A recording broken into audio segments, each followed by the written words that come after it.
esta intervención platicaremos sobre la aplicación de la ciencia administrativa y el liderazgo en las labores del secretario judicial, con especial énfasis en la planeación.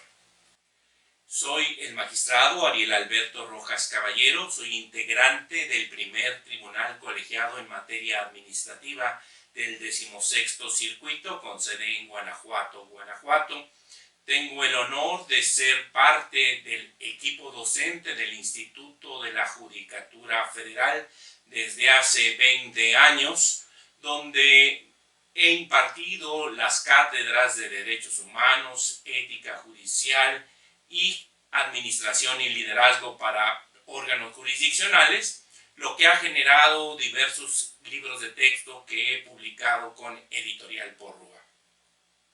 Me interesa mucho que sepan ustedes que en apoyo de estas labores académicas cuento con una página de internet donde he subido toda la información que manejo en mis cursos, arielrojascaballero.com, y de la misma manera también tengo un canal de YouTube donde pueden ustedes consultar los videos, la invitación a suscribirse gratuitamente a ese canal de YouTube.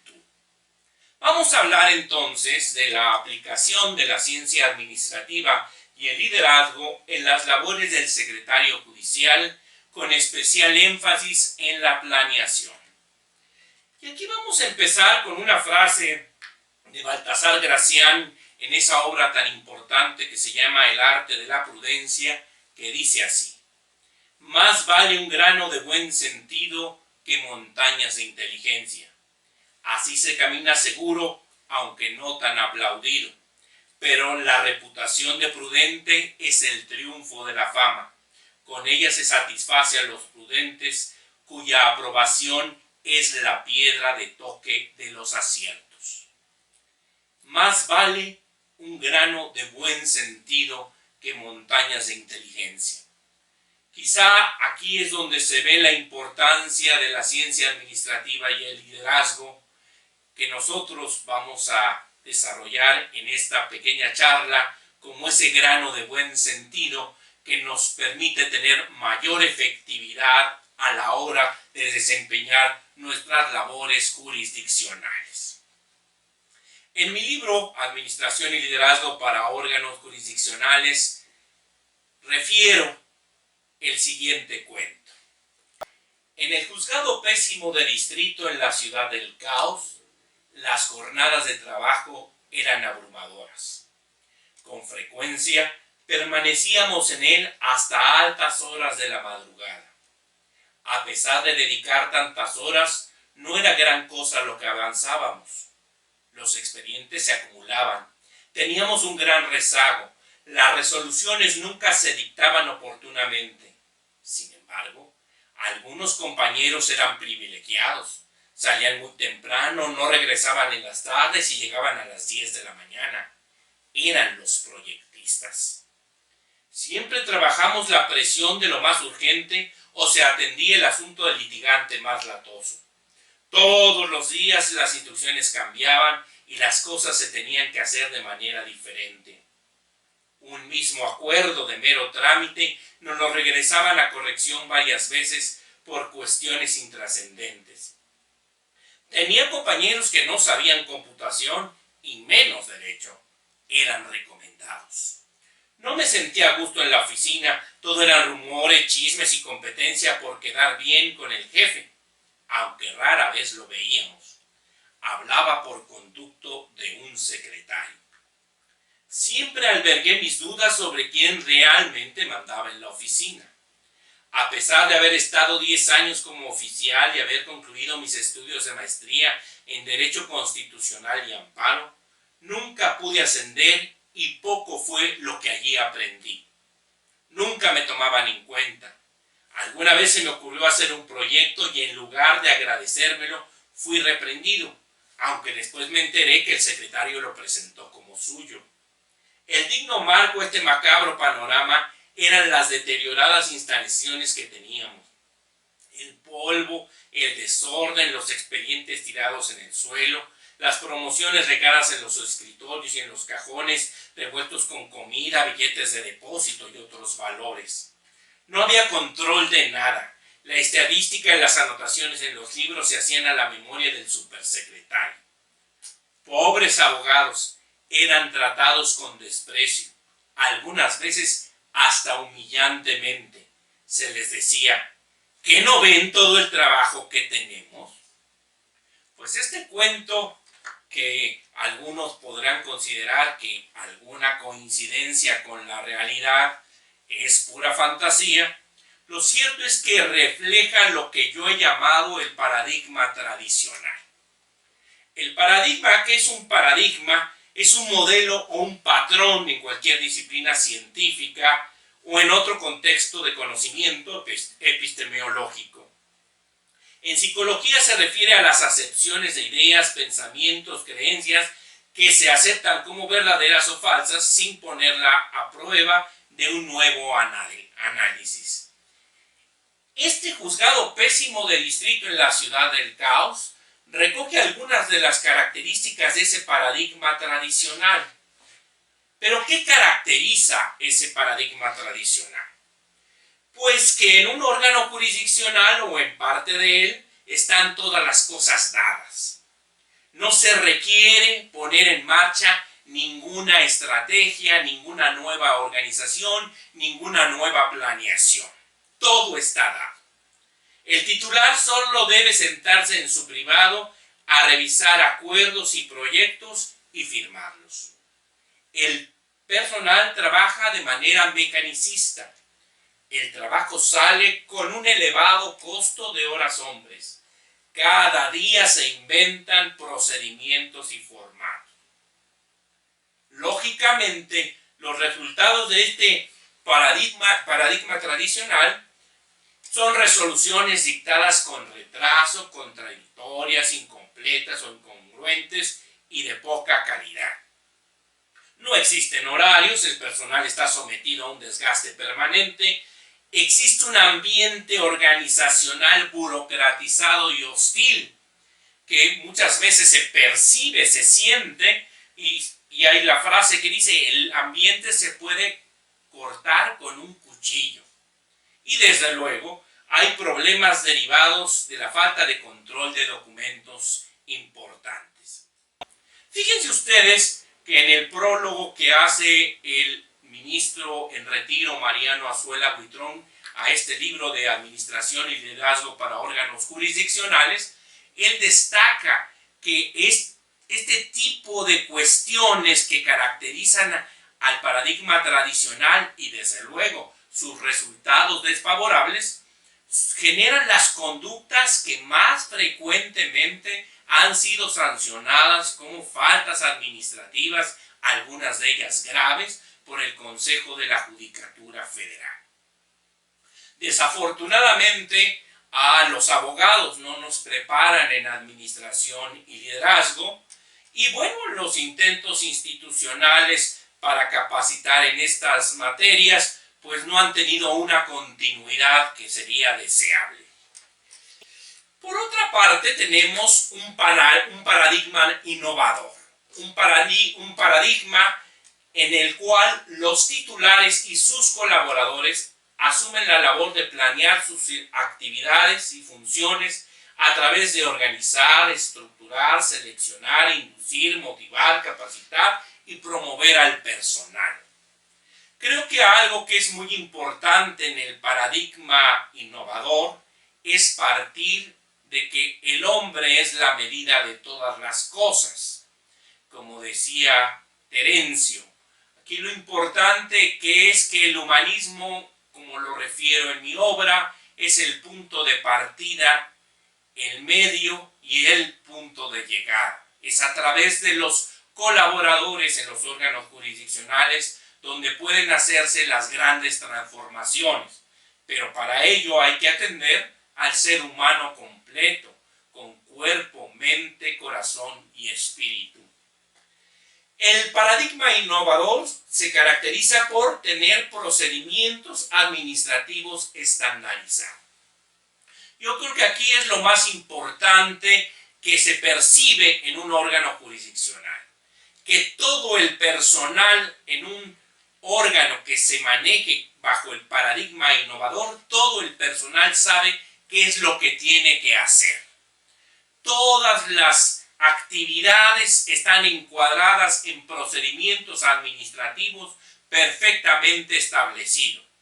Desde el trámite de una promoción que ingresa en la oficialidad de partes común hasta el archivo de los expedientes, las listas de cada semana, el flujo que debe seguir un expediente una vez que se le ha incorporado un nuevo acuerdo con la promoción correspondiente para su firma por el titular, su captura en el CICE, su notificación, etc.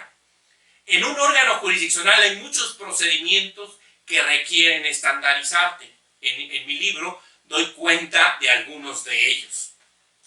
Y creo que el paradigma innovador sobre todo se caracteriza por el aprovechamiento de los avances informáticos, la implementación de procedimientos de mejora continua y desde luego, y esto es agrupado en general, como la aplicación de instrumentos administrativos y de liderazgo.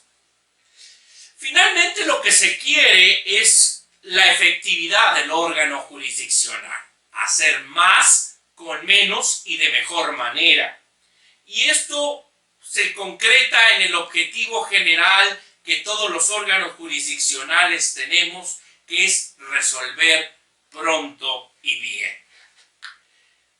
El paradigma innovador tendrá como resultado final la felicidad de todos los que forman parte del órgano jurisdiccional, porque una de las consecuencias de tener estandarizada la operación, de tener debidamente organizado un órgano jurisdiccional y en general de poner en marcha todas las etapas del procedimiento administrativo, es que el trabajo fluirá de mejor manera, las personas podrán desarrollarse integralmente en ambientes administrativos que son correctos y con ello lograr la felicidad.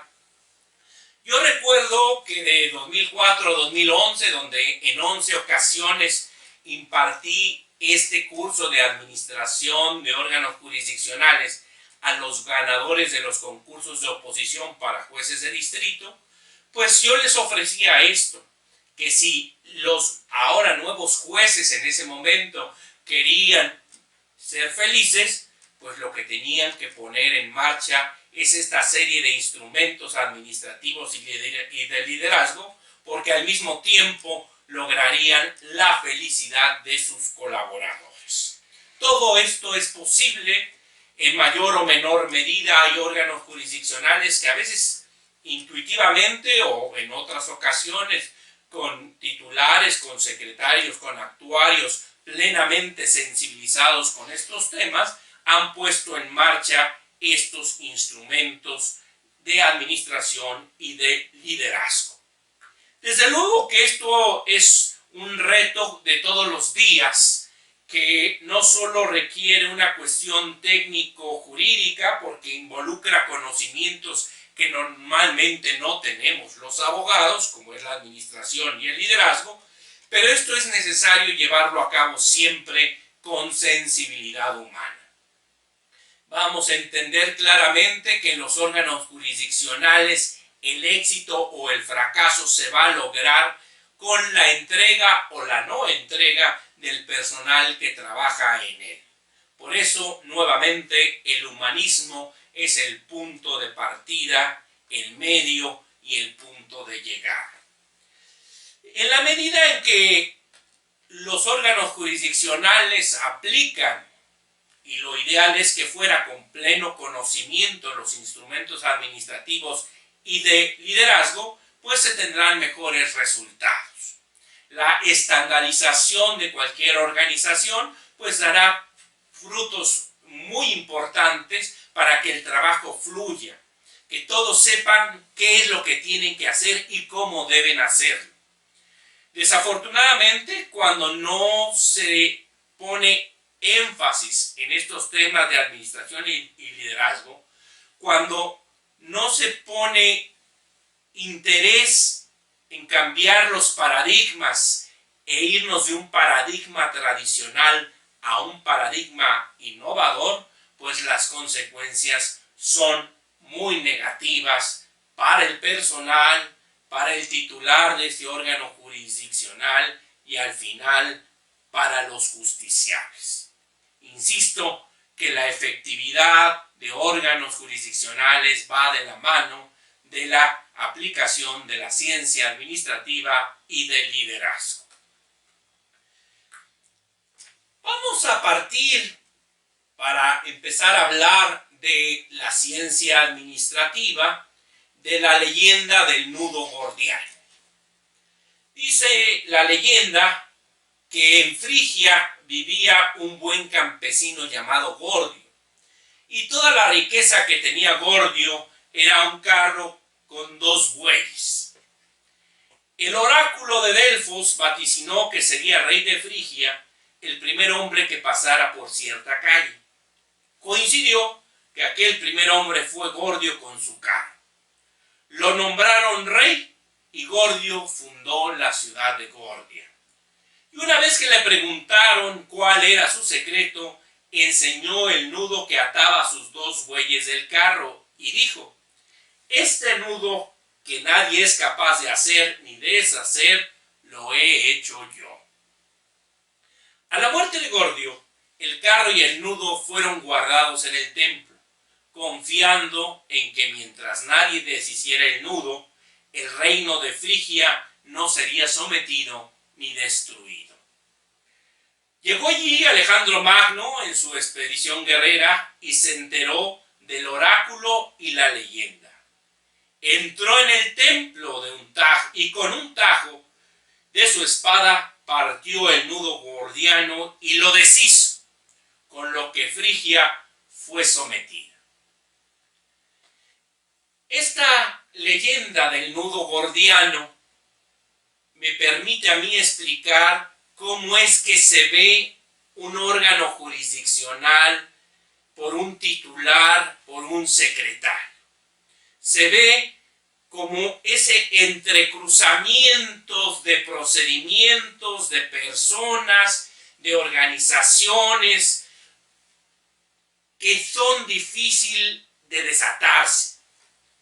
Cuando se llega a órganos jurisdiccionales con muchos problemas, así se ve ese órgano jurisdiccional, como un nudo gordiano. Y como lo hizo Alejandro Magno, la única manera de deshacer ese nudo gordiano es cortándolo de tajo. Y aquí es donde pues me permite introducir lo que es el procedimiento administrativo. Cuando yo digo que se debe cortar de tajo, ese nudo que es un órgano jurisdiccional o una secretaría o una actuaría emproblemada, me refiero a que debe seccionarse conforme a las distintas etapas del procedimiento administrativo. El procedimiento administrativo, coinciden algunos tratadistas, que tiene las siguientes etapas: planeación, organización, integración, dirección y control. Cuando vemos un órgano jurisdiccional con problemas, tenemos que identificar la naturaleza de esa problemática, la naturaleza administrativa de esa problemática. Si es un problema de planeación, si es un problema de organización, de integración, de dirección y de control. En la narración que hice del juzgado pésimo de distrito en la ciudad de Kauf, pues se pueden identificar muchos problemas de organización, como aquello de que había compañeros que trabajaban jornadas más reducidas al resto del personal. Problemas de planeación, porque todos los días los procedimientos cambiaban, un acuerdo de mero trámite se les regresaba varias veces. Problemas de integración, porque había personas que no tenían el perfil, porque no sabían derecho y menos computación. Problemas de dirección porque no se veía al titular de ese órgano jurisdiccional por ningún lado. Y finalmente problemas de control porque la estadística se hacía a la memoria del supersecretario. Bueno, en mayor o en menor medida, en órganos jurisdiccionales con problemas, pues están presentes, bueno, pues estas oportunidades a partir de la aplicación del procedimiento administrativo. La planeación responde a la pregunta ¿qué va a hacerse? Se determina anticipadamente cuáles son los objetivos deseados y lo que debe hacerse para alcanzarlos. Regresaremos a la planeación porque vamos a dedicar esta charla a tener mayor énfasis en la cuestión relativa a la planeación. La organización es cómo van a hacerse los objetivos que fueron planteados en la planeación. La integración responde a la pregunta con quién debe hacerse eso que fue planeado y organizado. La dirección responde a la pregunta ¿qué se está haciendo? Y el control a la pregunta ¿qué se hizo? Sin embargo, para implementar la ciencia administrativa y el liderazgo en los órganos jurisdiccionales es necesario gestar un cambio de paradigma. Y desde luego esto involucra pues una labor de convencimiento primero de quien quiere llevar a cabo el cambio y después de los colaboradores. Sin embargo, para poder gestar adecuadamente el cambio es necesario que quien lo quiera hacer pues conozca las premisas, los axiomas y las herramientas que ofrece la ciencia administrativa. Y sobre todo tener una comunicación muy abierta con los colaboradores que van a formar parte de ese cambio y desterrar la idea de que esto les afectará negativamente, sino que al contrario, hay que comunicar convincentemente que esto nos va a permitir avanzar mejor, tener mejores horarios, etc. Y bueno, pues sin duda alguna que se van a tener que abandonar ciertos hábitos, pero esto desde luego debe hacerse de una manera prudente, paso a paso, y desde luego ajustando cada una de las acciones que se lleven a cabo para cambiar ese paradigma. Y aquí hay una frase también muy buena de Baltasar Gracián que dice: comenzar con pies de plomo. La prudencia entra con gran tiento. Sus bastidores son la observación y la cautela. Ellos van abriendo camino para pasar sin peligro. Cualquier acción irreflexiva está condenada al fracaso por la discreción. Hay que empezar con una sola acción, irla ajustando, involucrar desde la planeación a todas las personas que van a colaborar en ese cambio y desde luego irlo ajustando y proseguir con otra acción una vez que esta primera esté concretada. Ahora vamos a dedicarnos a platicar con mayor detalle de la planeación. Para ello quiero empezar con una frase de Sertillange en su gran obra Nuestra Ira, que dice: antes de obrar, organizaos. Haced trabajar la cabeza antes que la mano. Sabed lo que debéis hacer, cómo hacerlo, en qué momento y según qué método, para que el comienzo sea más de la mitad del todo, según la frase de Aristóteles. Preved cada mañana el trabajo del día, lo mismo que se nos enseña a prever los incidentes y las trampas de la vida. Insistid en los preparativos. Dibujad cuidadosamente antes de pintar. Lo que no se haga al principio, habrá que hacerlo luego, pero se hará mal. Producirá interrupciones, molestias, desanimará el esfuerzo y le dará ocasiones de huir a los que se les junta la pereza, asirse la pereza. Esta frase de Sertillange nos dice muy claramente que la planeación es una actividad mental.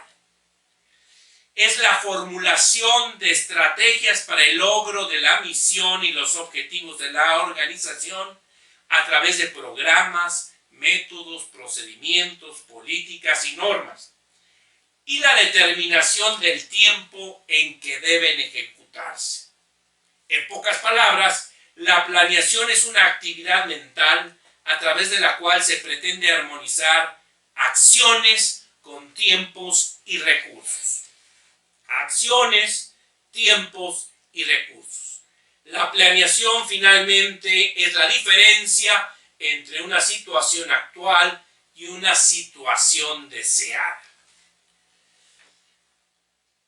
Hay una frase de Séneca que dice: no hay viento favorable para quien no sabe a dónde va.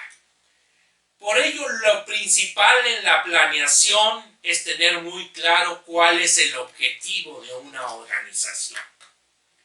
En el caso de un órgano jurisdiccional, es muy claro que su objetivo deriva de lo ordenado en el artículo 17 de la Constitución Política de los Estados Unidos Mexicanos, que obliga a dictar resoluciones prontas, completas e imparciales en los términos legales y desde luego gratuitas. En pocas palabras, y como lo dijo alguna vez el ministro Mariano Azuela Buitrón, el objetivo de cualquier órgano jurisdiccional es resolver pronto y bien. A partir de este objetivo general, pues hay que ver la concreta situación de cada órgano jurisdiccional en particular. Por ejemplo, en materia de resoluciones, si un órgano jurisdiccional se encuentra al corriente, pues el objetivo será conservarlo así al corriente y elevar la calidad de las resoluciones. Si hay rezago, hay que enfrentarlo estableciendo prioridades, atendiendo a los asuntos más antiguos, clasificar los asuntos, sistematizarlos, hacer paquetes, etcétera, para poder resolver, avanzar lo más posible con pocas acciones. En materia de trámite, que las distintas resoluciones se dicten estrictamente en los términos legales, que se permita integrar rápidamente los asuntos para celebrar las audiencias y fallarlos en el caso del amparo indirecto, que el trámite sea homogéneo en todo el tribunal. Y a propósito de esto, cuando se me encomendó el juzgado tercero de distrito, pues una de las primeras cuestiones que yo advertí al tener varias mesas de trámite, pues que el trámite no era homogéneo. Tal parecía que cada mesa de trámite tenía una propia ley de amparo y un semanario judicial totalmente diferentes entre sí. Por ello, la importancia de estandarizar los principales acuerdos, hacer párrafos que se pudieran incorporar en las distintas resoluciones para estandarizar el trámite. Que el trámite sea sencillo, dinámico, ágil, ajustándose estrictamente a la ley y a la jurisprudencia. Que además ese trámite sea fácil de llevar por todos los empleados del tribunal. La planeación, como todas las distintas etapas del procedimiento administrativo, tiene unas premisas que voy a enumerar muy rápidamente. Los operativos conocen mejor el trabajo que los planificadores y por ello es importante tomarlos en cuenta en la planeación. El personal operativo es una fuente de creatividad. El involucramiento del personal en la planificación es motivador. Todo plan debe estar inmerso en una cadena de valor. El eje de la planeación es el usuario del servicio público de administración de justicia. Su satisfacción es vital en el éxito de la planeación. Todo nuevo plan genera resistencia, temor y atenta contra intereses creados. Partiendo de esas premisas es que nosotros debemos de realizar las distintas acciones de planeación en un órgano jurisdiccional o en parte de él, como sería una secretaría de trámite o una secretaría de proyecto. Pero también hay esos axiomas, esas verdades en la planeación que no están sujetas a comprobación, como estos axiomas que voy a leer a continuación. Un plan nuevo no siempre es popular. Un plan efectivo involucra a las partes claves. No todos los planes se pueden democratizar. Los planes de corto plazo deben estar soportados por estrategias de largo plazo. Un plan que modifique actitudes y hábitos requiere de capacitación y sensibilización.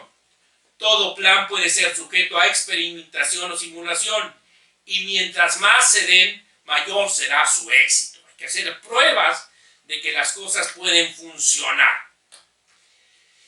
Y así como hay axiomas, hay premisas, en la planeación hay principios, como los siguientes. Debe haber una congruencia en todas las acciones de planeación con la misión, la visión y el objetivo general de la organización.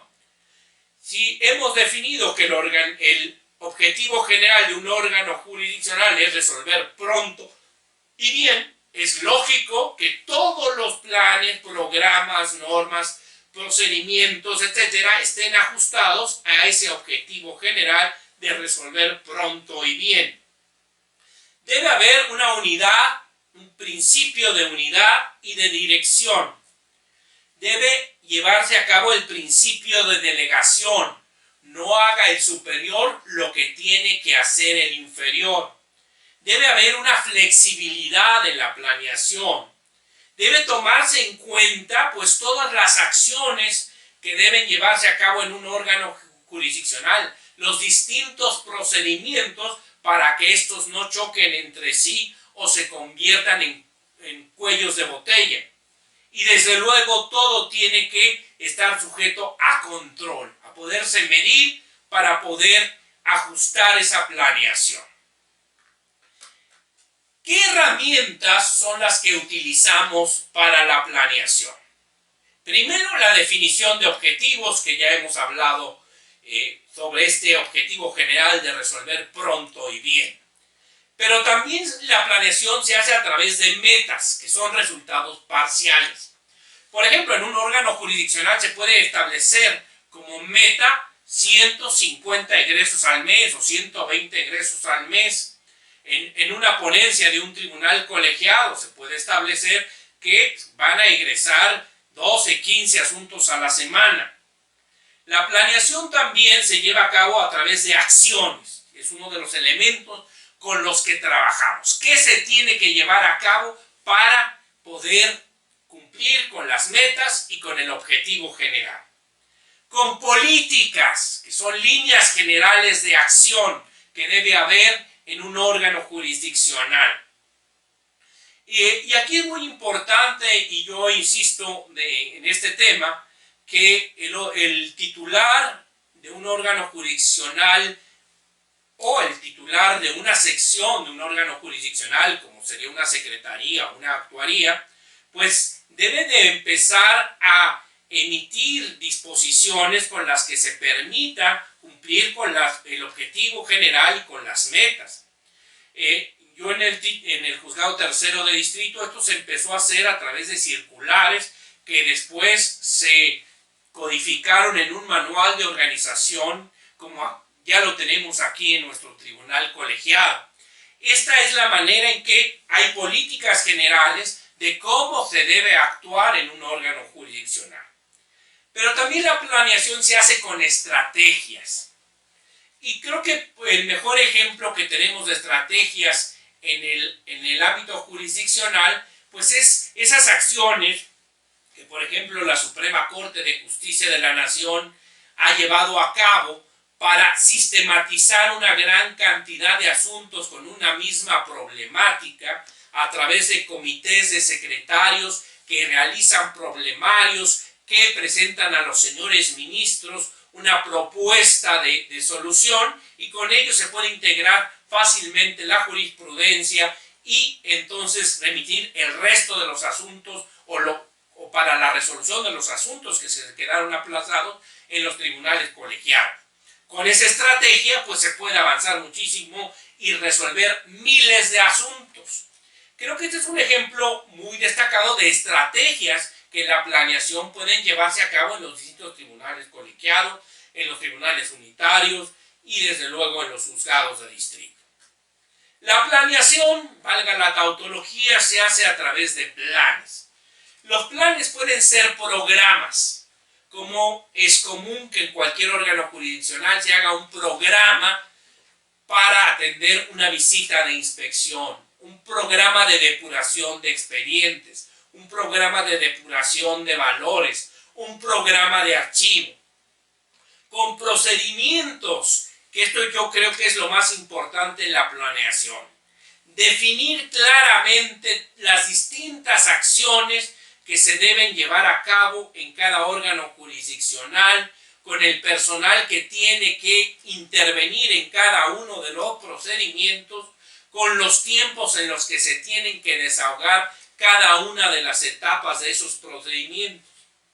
Métodos, y creo que aquí es donde en un curso para secretarios podría ser muy importante. Pues es esa labor de cómo hacer las cosas, pues creo que es muy importante tomarla en cuenta en la planeación. Yo recuerdo que cuando formé parte del comité académico del Instituto de la Judicatura Federal y reestructuramos el plan de estudios del curso de especialización, pues se vio la necesidad de incorporar una materia que se llamaba Método para la solución de problemas jurídicos. Y creo que aquí es muy importante que cada secretario tenga un método para poder atender los asuntos tanto de trámite como de proyecto que se le presenta. Creo que en ese método tiene que estar presente siempre que cuando se le turne un asunto, lo primero que vea es darle una pasada superficial para entender el grado de complejidad que tiene ese asunto y en un momento dado poder programar adecuadamente la forma y la manera en que se tiene que elaborar el proyecto de resolución. Y creo que en la medida en que cada persona vaya depurando un método, tanto para hacer acuerdos de trámite como para presentar ante proyectos de sentencia, pues esto le permitirá ir avanzando de forma más importante. Es lógico que al principio cualquier secretario tenga que dedicarle mucho tiempo a la labor jurisdiccional y en la medida en que ya tiene un método importante, pues desde luego esto le permitirá avanzar en forma más notable. Recuerdo que en ese tenor también, cuando yo llegué a la Suprema Corte de Justicia de la Nación, a la ponencia del ministro Mariano Azuela Buitrón, pues ya existía un manual operativo del secretario de Estudio y Cuenta que habían elaborado los señores ministros integrantes de la tercera sala en la anterior integración de la Corte. El ministro me encomendó la labor de actualizar el marco normativo de ese manual operativo, pero dentro de lo que se conservó por la importancia que tenía es el método que sugiere este manual operativo al secretario de Estudio y Cuenta para ir atendiendo los asuntos que se presentan a su consideración. Por la importancia de este manual operativo, lo pongo a disposición de ustedes en mi página de internet arielrojascaballero.com para que lo puedan descargar. Creo que además también está estableciendo los distintos procedimientos que en cada secretaría se deben llevar a cabo.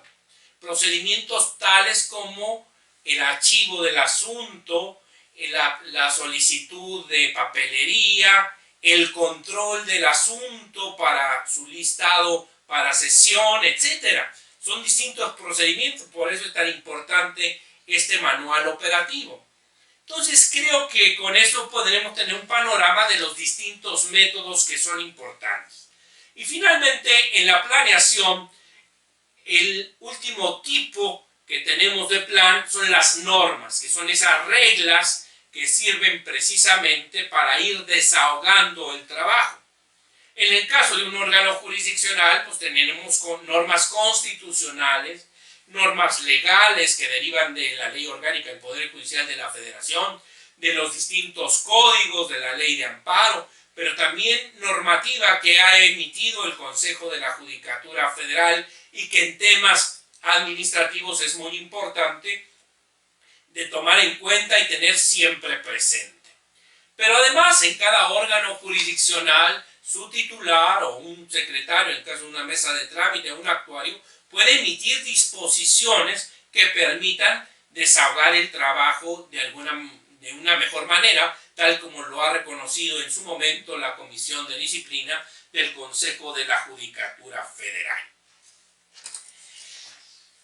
La planeación del trabajo dentro de una secretaría de trámite o una secretaría de proyecto, creo que lo más importante es buscar la manera de cumplir con el objetivo general y con las metas que se han trazado en el órgano jurisdiccional a través de las acciones, pero creo que el elemento y el valor más rico que tenemos es el tiempo.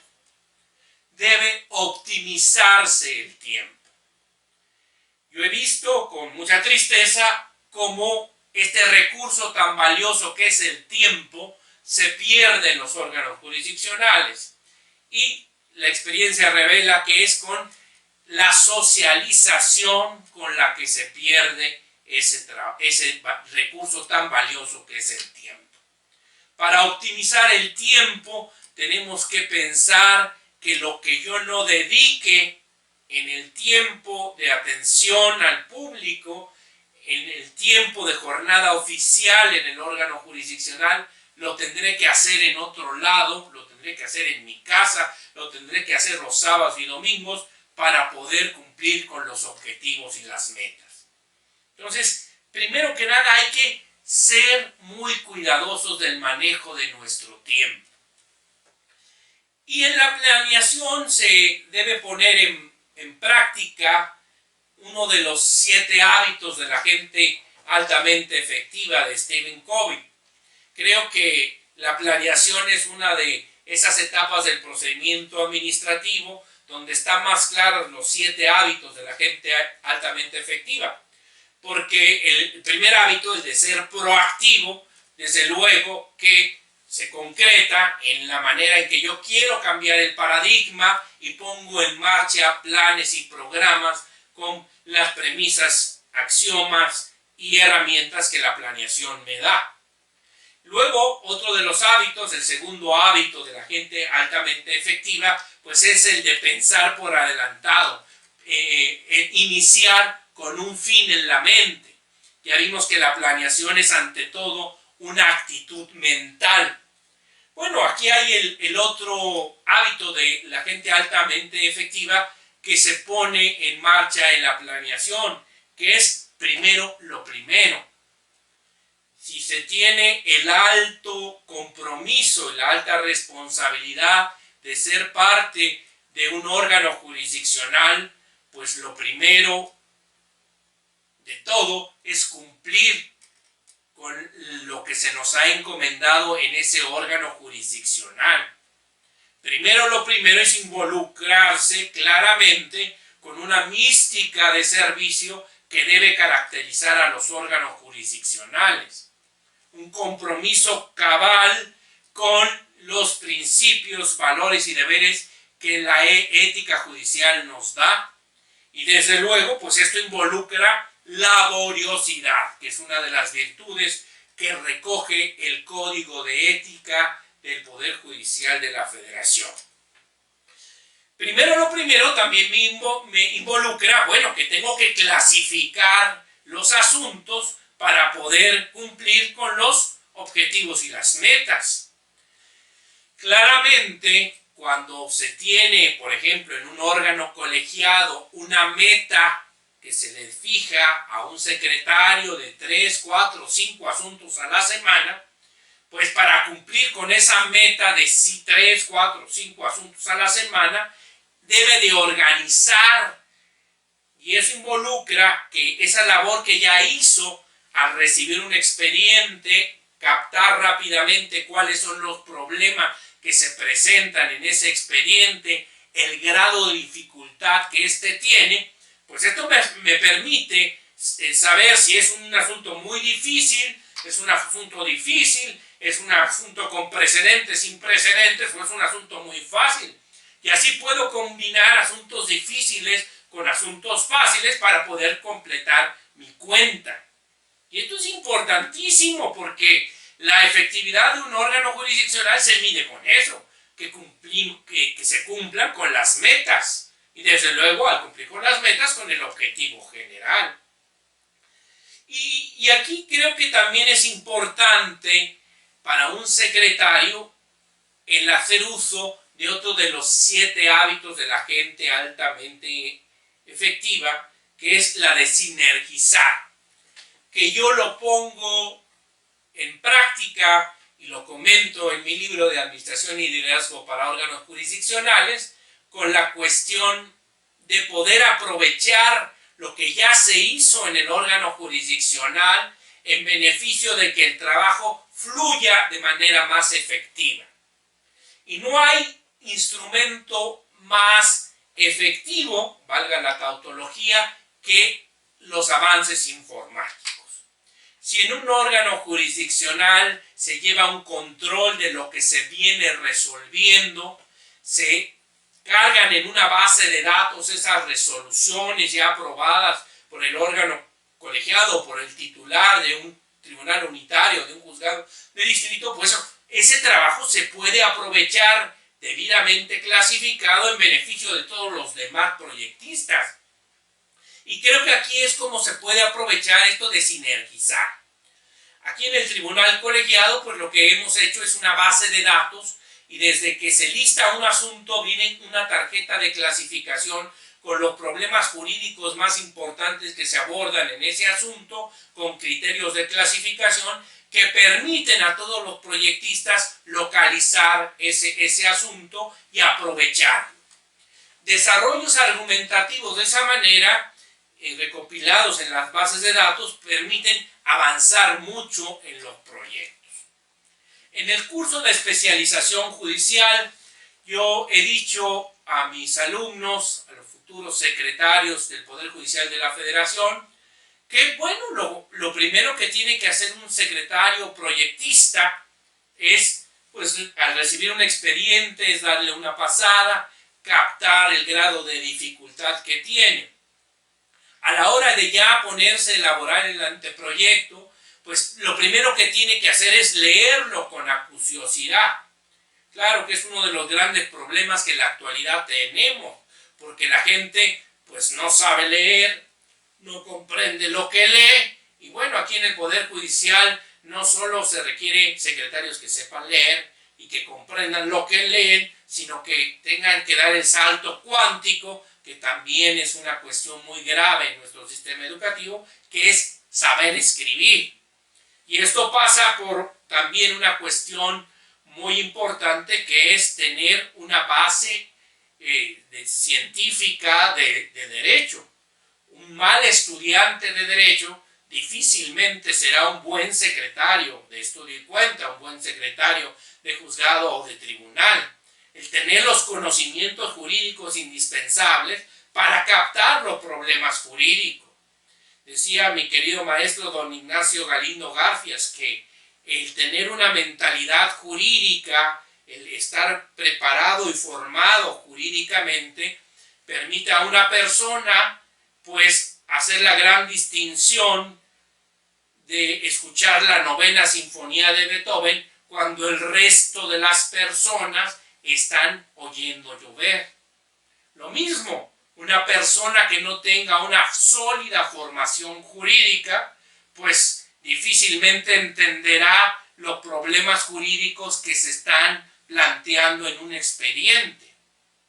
Entonces, ya que se leyó el expediente, ya que se entendieron los problemas jurídicos, pues un buen secretario, para sinergizar, pues lo que tiene que ver es qué se ha dicho sobre ese tema. Primero, en el órgano jurisdiccional, a través del sistema de seguimiento de expedientes, en la base de datos del propio tribunal, en tesis de jurisprudencia o tesis aisladas. Y ese aprovechamiento de los avances informáticos en un momento dado pues le permitirá que ya hay un precedente totalmente aplicable a ese asunto y simplemente con mucho cuidado cambiar los datos particulares de ese asunto y ya tiene un asunto más para su cuenta de la semana y del mes, ¿verdad? Entonces, este sinergizar es muy importante para aprovechar a cabalidad los avances informáticos.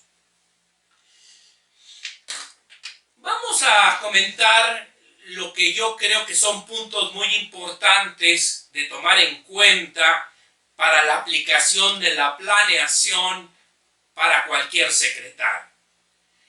Si no los tiene establecidos, el secretario tiene que tener sus propios objetivos de la semana y sus propias metas de cada semana. Yo creo que lo ideal es que se hagan las metas por semana. Tener muy claramente que yo tengo que proyectar 3, 4, 5 asuntos a la semana. Que tengo que tener, en el caso del trámite, pues dictados los proyectos de acuerdo en los términos legales. Que tengo que avanzar con la depuración de expedientes en 50, en 100 asuntos, pero metas que sean alcanzables, desde luego, no metas imposibles. Quizá un consejo práctico es que sean metas que se puedan cumplir, a lo mejor con esfuerzo, pero que se puedan cumplir. Desde el ingreso hay que clasificar el grado de dificultad de los asuntos. He insistido en este tema y eso es muy importante. Y esto es válido tanto para el trámite de un asunto como para el proyecto de sentencia de un asunto. Revisar si el asunto tiene precedentes. Afortunadamente ya en el Poder Judicial de la Federación tenemos sistemas informáticos cada vez más confiables. El sistema de seguimiento de expedientes nos permite ubicar precedentes a nivel nacional. Entonces, si de un asunto, uno de los problemas que se plantean en un asunto, no hay tesis aisladas, desde luego no hay tesis de jurisprudencia, pues a lo mejor sí hay precedentes. Y a lo mejor el precedente no es del órgano jurisdiccional al que pertenece uno, sino de otro órgano jurisdiccional. Pues entonces el secretario tiene que evaluar la argumentación que se está dando ahí, en su caso ajustarla y someter a consideración de su titular el proyecto respectivo. Pero ya no partió de cero, ya hay un desarrollo en ese sentido. Dentro de los términos legales, programe las fechas de las audiencias en el juzgado o en el tribunal unitario. Y esto es importante porque en el juzgado de distrito y en el tribunal unitario es muy fácil, en el trámite de amparo indirecto, que la agenda maneje al secretario y no sea el secretario el que maneje la agenda. El secretario, dentro de los términos legales, tiene que planear la celebración de las audiencias constitucionales. Las audiencias constitucionales que pueda válidamente en un momento dado celebrar y en su momento presentar el proyecto respectivo. La importancia de clasificar un asunto y de captarlo desde el principio. Cuando un secretario del interior del país advierte que hay muchas autoridades foráneas, está seguro que ese asunto difícilmente en ese asunto se podrá celebrar la audiencia constitucional en el mes. Tendrá que fijar una fecha dentro del mes para cumplir con los términos legales, pero sabe que esa audiencia no se va a celebrar y en consecuencia, pues, en un momento dado, sabe que no tiene que dictar el proyecto de resolución de ese asunto. La agenda debe manejarse con mucho cuidado para que se puedan desahogar todas las audiencias programadas en ese mes con el proyecto. Idealmente que el proyecto estuviera con anticipación a la celebración de la audiencia o en el mismo día de la audiencia constitucional. Creo que este es un ejemplo de cómo se combinan todas las herramientas, los instrumentos, las premisas, los axiomas administrativos precisamente para desahogar el trabajo jurisdiccional. En el caso de los tribunales colegiados, la Suprema Corte o los tribunales colegiados de circuito, pues debe planearse semanalmente la cuenta. Y esto obliga a que realmente se puedan combinar asuntos fáciles con asuntos difíciles. Y desde luego tomar en cuenta las fechas de turno, porque sabemos que hay una norma que involucra, en términos generales, salvo asuntos específicos que tienen términos particulares, que ningún asunto puede resolverse después de 3 meses. Bueno, es un término fatal. Bueno, dentro de esos 3 meses hay que combinar en un órgano que no tiene rezago asuntos fáciles y difíciles para integrar las cuentas de cada semana. Miren, yo particularmente en el tribunal colegiado lo que he optado por hacer es que cada vez que nos turnan los asuntos a la ponencia, pues yo les doy una pasada a todo ese turno para ver la dificultad y los problemas jurídicos que se están planteando en ese grupo de asuntos. Y ya desde ahí puedo clasificar y ver qué asuntos pueden proyectar los oficiales administrativos con mi supervisión para que los secretarios puedan tener pues un menor número de asuntos, pero asuntos de una mayor complejidad. De esta manera la ponencia puede tener la lista de asuntos completa, porque está combinando con otro proyectista los asuntos fáciles con los asuntos difíciles para poder cumplir con el número que tenemos que listar a la semana. Algo que es muy importante y es trabajar por adelantado. Normalmente es muy común en los órganos jurisdiccionales que se nos diga a final de mes que se le complicó la vida a todo mundo. Todo se va dejando al último. Entonces creo que esa es otra cuestión de ese paradigma tradicional que hay que quitar. Yo creo que hay que avanzar mejor, lo más fuerte, el trabajo más duro al principio del mes y descansar las últimas semanas o bajarle el ritmo en las últimas semanas de cada mes. Esto nos permite incluso pues, estar más tranquilos porque ya cumplimos con nuestros objetivos del mes. Algo que insistía mucho el ministro Azuela de su época cuando fue secretario de Estudio y Cuenta es de siempre tener un colchón de asuntos.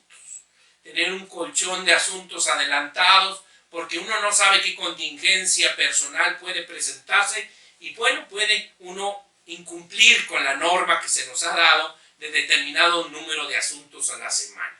No hay como tener un colchón de asuntos idealmente proyectados o asuntos que ya estén adelantados para cumplir con esta meta que se nos ha fijado.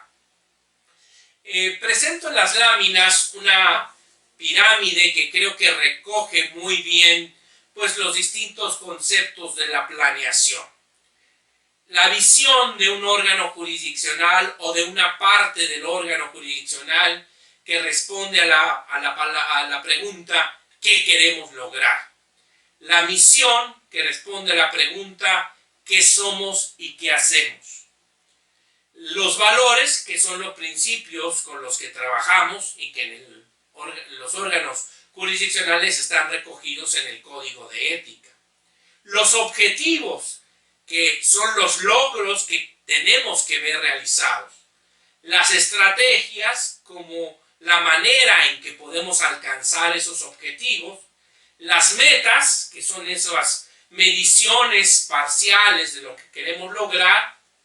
Y las acciones que tenemos que llevar a cabo para cumplir con la planeación, que podemos llamarlas también como iniciativas o acciones. Quiero concluir esta pequeña intervención con alguna reflexión también sobre el liderazgo. Creo que hay algo muy valioso en el Poder Judicial de la Federación que tenemos que conservar. Y es una mística institucional de trabajo y de servicio a México basada en un respeto a los principios, valores y deberes que nos da la ética judicial. La ética judicial nos impone como un faro que guía nuestra conducta una serie de exigencias que nos llevan de la mediocridad a la excelencia. Nos están llamando, ese faro nos está llamando a llevar conductas que se vuelvan hábitos, que se vuelvan una segunda naturaleza, encaminados a la excelencia, a resolver pronto y bien en los órganos jurisdiccionales. Y esa mística institucional basada en la ética judicial, pues debe llevarse a cabo por todos los colaboradores de órganos jurisdiccionales. En mi libro de Administración y Liderazgo para órganos jurisdiccionales, concluyo con una reflexión sobre la importancia de cómo la ética judicial se vuelve también una propulsora de la efectividad en los órganos jurisdiccionales. Y esto se logra a partir de aplicar la ciencia administrativa y el liderazgo en los órganos jurisdiccionales. Los secretarios que quieran llevar a cabo su labor en los órganos jurisdiccionales con liderazgo deberán partir de ahí, de esa mística institucional basada en los principios, virtudes y deberes que da la ética judicial, pero también entendiendo que tienen que poner en marcha herramientas que nos da la ciencia administrativa y sobre todo liderazgo. Tienen que ser proactivos, deben dar un paso al frente. Y aquí el liderazgo no debe entenderse como la versión torpe, la versión contrainstitucional de dar un paso al frente. Stephen Covey, en el 8º hábito de la efectividad de la grandeza, que tengo entendido que es su último libro, que ya salió hace algunos años, pero es el 8º hábito. Los 7 hábitos ahora se complementan con un 8º de la efectividad de la grandeza, que es un libro sobre el liderazgo. Y ahí Stephen Covey destaca la importancia, en el caso de los colaboradores, en convertirse en un pequeño timón. Un pequeño timón que con su fuerza, que con su determinación puede hacer virar una gran embarcación. Para que un colaborador se pueda convertir en ese pequeño timón, primero tiene que demostrar al titular del órgano jurisdiccional y a sus compañeros y colaboradores de que es un ser humano completo, un ser humano cabal, pero sobre todo un servidor público de excelencia, con su desempeño profesional óptimo, haciendo uso de una comunicación efectiva con su titular, con sus compañeros y sus colaboradores, puede ganarse ese lugar que puede hacer virar una gran embarcación. Con mucha tristeza hemos visto cómo hay situaciones muy penosas en órganos jurisdiccionales, donde hay enfrentamientos entre el titular de un órgano y sus colaboradores. Pues esto desde luego no es deseable institucionalmente. La ciencia administrativa, el liderazgo y desde luego la ética judicial, pues nos darán instrumentos para resolver estos problemas de integración en los órganos jurisdiccionales. Pero esto se logra con el compromiso institucional en resolver pronto y bien, con un estricto apego a esos principios, virtudes y deberes que nos da la ética judicial. Mi exhortación a los futuros secretarios y secretarias a ser buenas personas, en ser útiles y a mejorar su desempeño laboral mediante la aplicación de la ciencia administrativa y el liderazgo con una profunda convicción en la ética judicial. Mi exhortación a evitar conflictos, en convertirse con empatía en un pequeño timón que pueden hacer virar cualquier embarcación, por más emproblemada que ésta se encuentre. Les reitero que esta charla, tanto en video como sus láminas, el manual operativo del secretario de Estudio y Cuenta, ya están a su disposición en mi página de internet arielrojascaballero.com, donde ustedes además pueden consultar materiales jurídicos sobre las distintas líneas de investigación que he llevado a cabo para nuestra escuela judicial: derechos humanos, ética judicial, control de convencionalidad y desde luego gestión judicial efectiva. También mi invitación a suscribirse a mi canal de YouTube, que fácilmente pueden localizar en la página de YouTube como el canal del Dr. Ariel Rojas Caballero. Pongo a su disposición asimismo mi libro Administración y Liderazgo para órganos jurisdiccionales, con el prólogo del ministro en retiro, don Mariano Azuela Huitrón. La tercera edición la pueden obtener en las librerías de Editorial Porrúa o en porrúa.com. Y mi más reciente libro sobre ética judicial, que también es editado por Porrúa y a disposición en estos mismos lugares. Agradezco mucho tu atención y estoy a su